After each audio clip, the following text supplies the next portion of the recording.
Hi all, welcome to football arena. സാന്റോസിൻ്റെ Brazilian goal കീപ്പറാണ് Gabriel ബ്രസാവോ.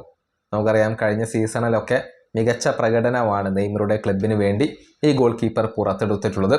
അതുകൊണ്ട് തന്നെ ബ്രസീലിലെ വമ്പൻ ക്ലബ്ബായ ഫ്ലമംഗോക്ക് ഈ ഗോൾ കീപ്പറെ സ്വന്തമാക്കാൻ താല്പര്യമുണ്ടായിരുന്നു. അവർ ശ്രമങ്ങൾ നടത്തുകയും ചെയ്തിരുന്നു എന്നുള്ളതാണ്. പക്ഷേ ഫ്ലമംഗോയുടെ ഈയൊരു താല്പര്യത്തെ ഗബ്രിയേൽ ബ്രസാവോ തള്ളി മാറ്റുകയാണ്, അല്ലെങ്കിൽ റിജക്റ്റ് ചെയ്യുകയാണ് ചെയ്തിട്ടുള്ളത്. നിലവിൽ സാന്റോസ് വിടാൻ ബ്രസാവോ ഉദ്ദേശിക്കുന്നില്ല. അതിൻ്റെ കാരണം വളരെ വ്യക്തമാണ്. ഫ്ലമംഗോയിലേക്ക് പോയി കഴിഞ്ഞാൽ ഒരുപക്ഷെ സെക്കൻഡ് ചോയ്സ് കീപ്പറാവാനാണ് സാധ്യത.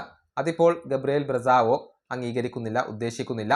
അതായത് ബ്രസീലിയൻ ദേശീയ ടീമിലേക്ക് ഇടം ലഭിക്കണമെങ്കിൽ ഏതെങ്കിലും ഒരു ടീമിൽ ഫസ്റ്റ് ചോയ്സ് കീപ്പറായി കൊണ്ട് തുടരേണ്ടതുണ്ട് എന്നുള്ളതിൻ്റെ ആവശ്യകത ബ്രസാവോ മനസ്സിലാക്കുന്നു. സാന്റോസിനകത്ത് തുടർന്നു കഴിഞ്ഞാൽ മികച്ച പ്രകടനം നടത്തി ബ്രസീലിയൻ ദേശീയ ടീമിലേക്ക് ഇടം ലഭിക്കാനുള്ള ഒരു അവസരം അവിടെയുണ്ട്. സ്ഥിരമായി കൊണ്ട് കളിക്കാൻ സാന്റോസിനകത്ത് കഴിയും. ഫ്ലമംഗോയിലേക്ക് പോയി കഴിഞ്ഞാൽ അവസരങ്ങൾ ചുരുക്കപ്പെടാൻ സാധ്യതയുണ്ട്. അതുകൊണ്ട് തന്നെ സാന്റോസ് വിടാൻ അദ്ദേഹം ഉദ്ദേശിക്കുന്നില്ല. നെയ്മറുടെ ക്ലബിനകത്ത് തുടരാൻ തന്നെയാണ് ഗബ്രിയേൽ ബ്രസാവോ തീരുമാനിച്ചിട്ടുള്ളത് എന്നാണ് റിപ്പോർട്ടുകൾ ചൂണ്ടിക്കാണിക്കുന്നത്. ഏതായാലും അടുത്ത സീസണിലും ഗബ്രിയേൽ ബ്രസാവോ ഗോൾ വലയ്ക്ക് കീഴിൽ ഉള്ളത് സാന്റോസിന് സന്തോഷം പകരുന്ന കാര്യമാണ്. ഈ വീഡിയോ അവസാനിപ്പിക്കുന്നു. അടുത്തൊരു വീണ്ടും കാണാം.